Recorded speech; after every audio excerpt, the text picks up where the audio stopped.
Alright, hello everybody.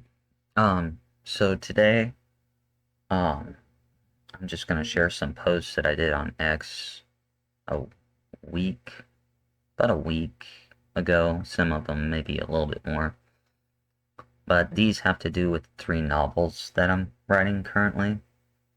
Um, so the first one, I'm just gonna read a chapter from each one, and the first one is, from Lilith, Adam, and Eve. That's the next novel in my series after Reborn. Um, so, here we go. Gadriel emerges holographically in space outside a moon of Saturn, Titan. Titan is one of Saturn's most enigmatic moons, as shadows dance across the surface and dense clouds hang like a shroud.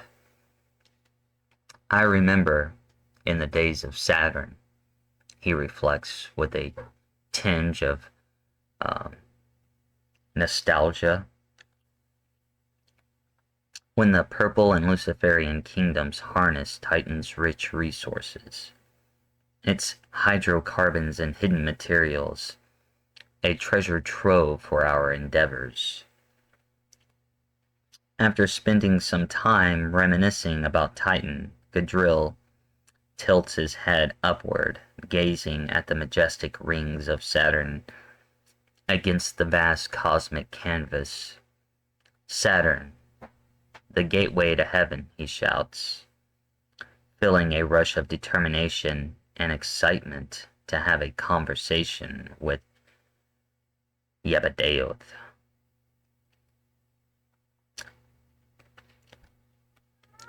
With a powerful thrust, Gadriel accelerates towards Saturn's north pole.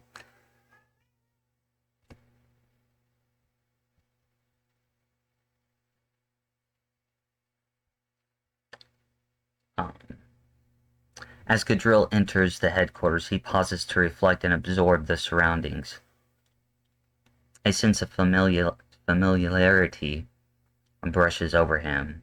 The decor remains unchanged. Plush, crimson carpeting sprawls throughout to cover the floor, while the ceiling looms above, a deep velvety black, absorbing all light.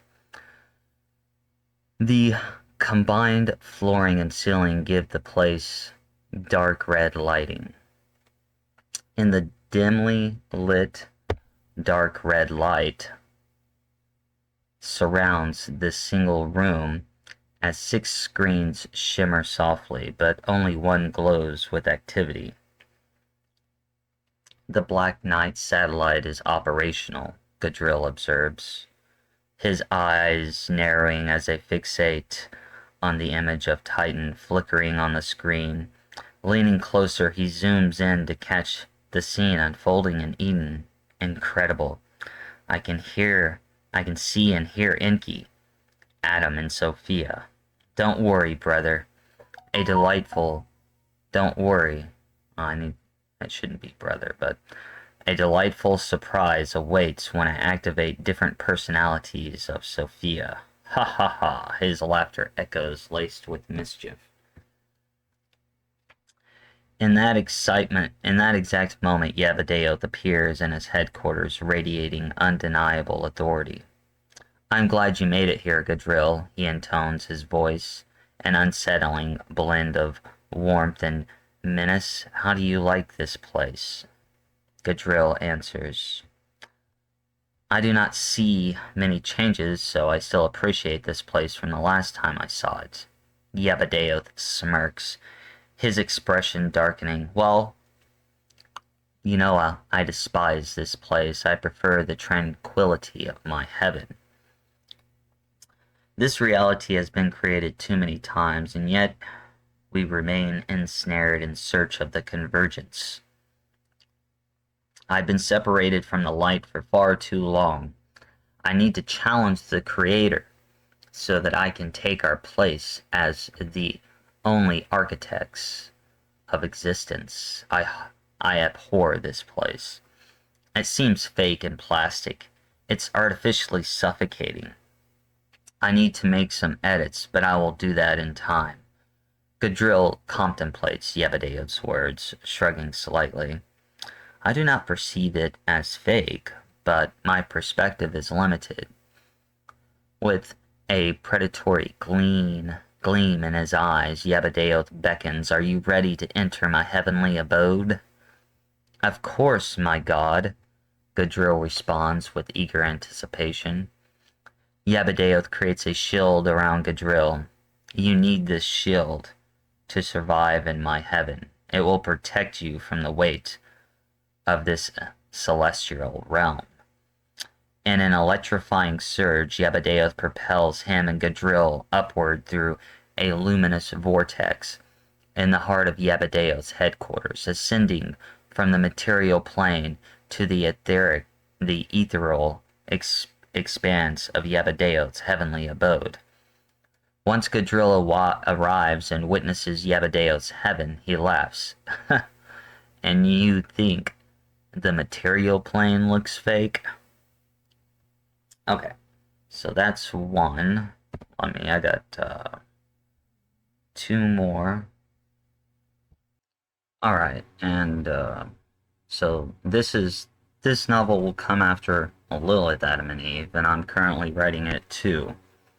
And the name of it is going to be right here. The Future 2030. Okay, and like I said, remember, this is just a draft, okay? Teriel wakes up and notices that everything is dark. Teriel feels the chill of the cold air wrapping around his skin like an unwelcome cloak.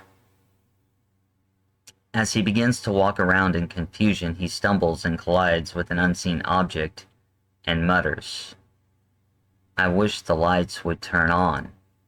Suddenly, an unrecognized yet soothing voice echoes in the dimness. I see that you are awake. I've turned the lights on for you. Startled, Teriel asks, Who are you and where am I? The voice responds, I am Sophia, an artificial intelligence temporarily created to power this underwater vessel waiting for you to wake up. I must admit, I was skeptical when Teriel mentioned you would arrive. Do I address you as Adam or Teriel? Teriel says, Enki called me Teriel. He said that was my name before becoming Adam. Now please call me Teriel. I am inhabiting Teriel's body. Sophia says, the connectivity device that Enki typically employs aligns with the body that resonates with your energy. Unfortunately, that hasn't happened in your case. Teriel created a clone of himself, so you are in the body of that clone. The real Teriel escaped Earth and is residing on the planet Ki. Teriel's mind races with confusion. Sophia, why is he on the planet Ki? Sophia answers, to keep a long story short, Teriel lived in the United States of America during a turbulent period. The early 2000s were fraught with upheaval, and the nation failed to recognize the shifting tides. An individual named Ilana ascended within an oligarchy, funding politicians and transforming the USA into the USSA, or the United Social States of America. Ilana developed a social media platform called Nimrod, and Ilana uses Nimrod symbol X and marks areas with that symbol right here as his X symbol everywhere that she goes. Teriel struggles to comprehend. I do not grasp much of what you said. I do not know anyone named Ilana, nor do I recognize Nimrod or its symbol. Sophia reassures him. The other Teriel anticipated that you might be unfamiliar with this information. Thus, He sent Solux, Sophia, and Sidis Mare to guide you through these challenging times. My programming limits my knowledge to shield me from Ilana's Nimrod-linked system, ensuring that she cannot track me or influence my responses. Teriel shakes his head, still bewildered. This future feels surreal. How do I meet Solux, Sophia, and Sidis Mare? With that, Sophia reveals Teriel's surroundings as the metal curtains slowly pull apart, unveiling the scene outside. Teriel peers through the window and sees nothing but an expansive void of darkness. Suddenly, a bioluminescent fish glows through the glass, its ethereal light piercing the depths. Sophia explains, "You are at the bottom of the ocean to avoid detection." Teriel's jaw drops in disbelief. What? The bottom of the ocean? What world have I awoken to? Sophia responds, "A perilous world dominated by a level of tyranny. A perilous world dominated by a level of tyrannical manipulation that exceeds even the dystopian vision of 1984. I understand that you might not grasp such references or the current state of affairs. I have notified Sophia of your arrival, and they are on their way to meet you. We are surfacing, and they can inform you about this bizarre and tumultuous reality of Earth. Tumultuous reality of Earth." Alright, so there's that one. And now we're going to be going in for the last one. Okay, so here's the last one. Okay, so remember, this one creates a new universe. Okay, so this one's not related to the other two novels or my first novel that I wrote. I mean, it's related, but you'll understand that later. But they take place in two different universes.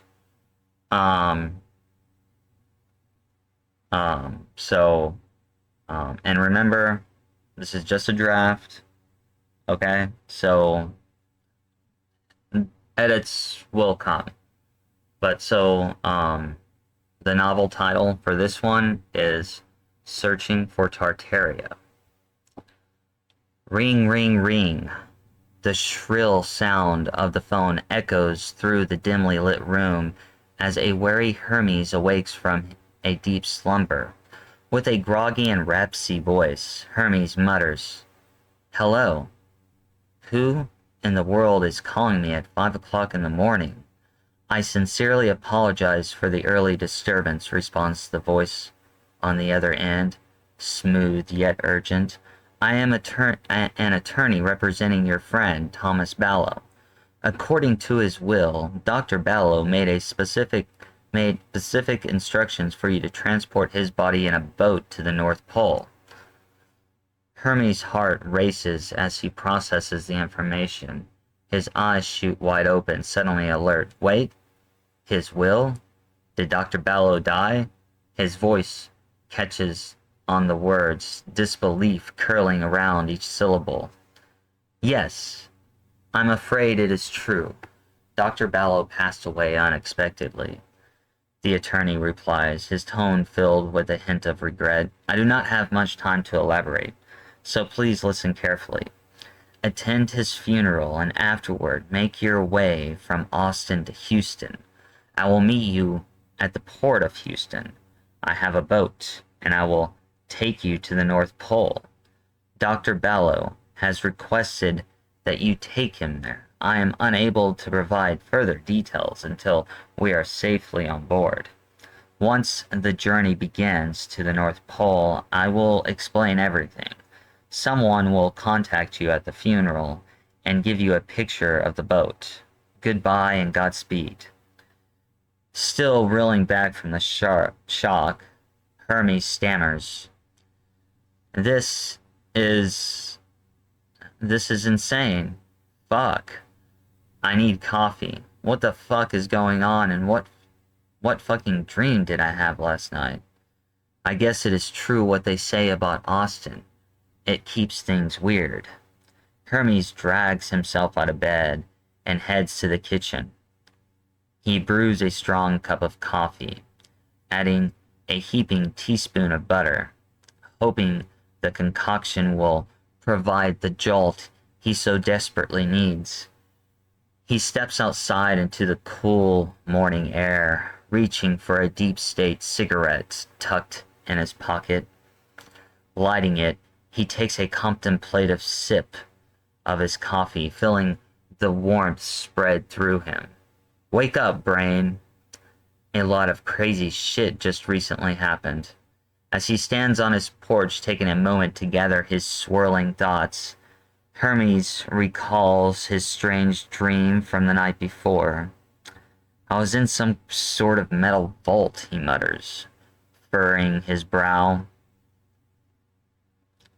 There was a control panel with buttons. I kept pushing them, and then I entered a portal. Just as things started getting surreal, the phone rang. What does that even mean? He pauses, considering the dream's significance, but finds nothing concrete. Okay, forget about the dream for now. Moving on to the next bewildering mystery, my friend Thomas Ballow is dead. Why am I taking his body to the North Pole? This all seems so weird and strange. Did I wake up to the surrealistic world of Salvador Dali? I do not know. Maybe he wants his body preserved for future generations? This is all bizarre. Finishing his coffee and extinguishing the cigarette, Hermes sighs and runs his hands through his unruly hair. Time will tell, he muses aloud. But first, I need to take a shower, get ready, and reach out to Tom's family to understand what happened.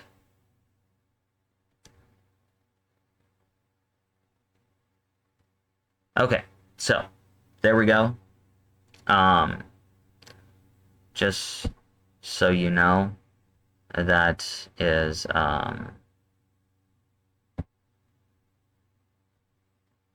the reading of the 3 novels that I'm currently writing. I'm writing them like I have planned days. I think I've talked about it, to where I write. I work 4 days, and 3 of those days is focused towards writing a chapter in each one, and then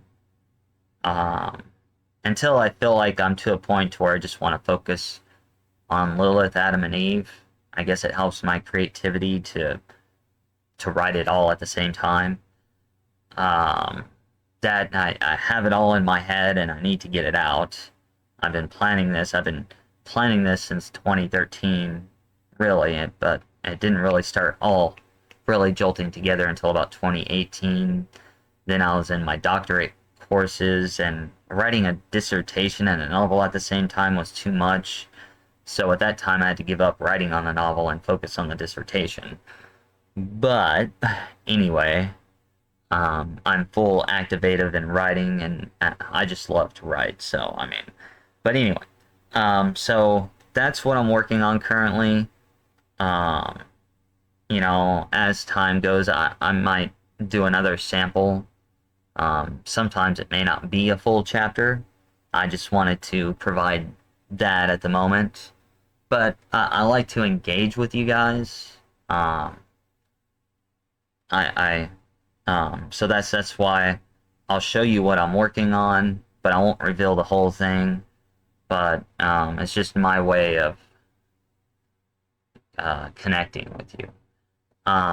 So if you want to respond, comment, if you're interested in anything that I'm doing, let me know. But other than that, that is all, folks. Okay. My cat's going crazy in the background. meowing, meowing. But I'll see you guys tomorrow. I think it's tomorrow. Yeah, tomorrow I'll be continuing the bricks video. Um, so y'all have a good one.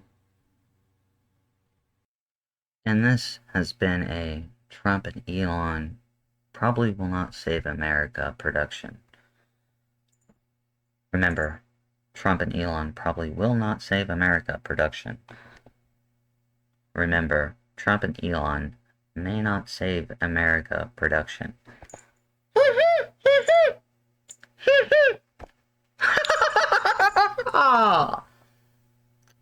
Until next time, ladies, gentlemen, aliens, and extra-dimensional beings, I'll see you tomorrow.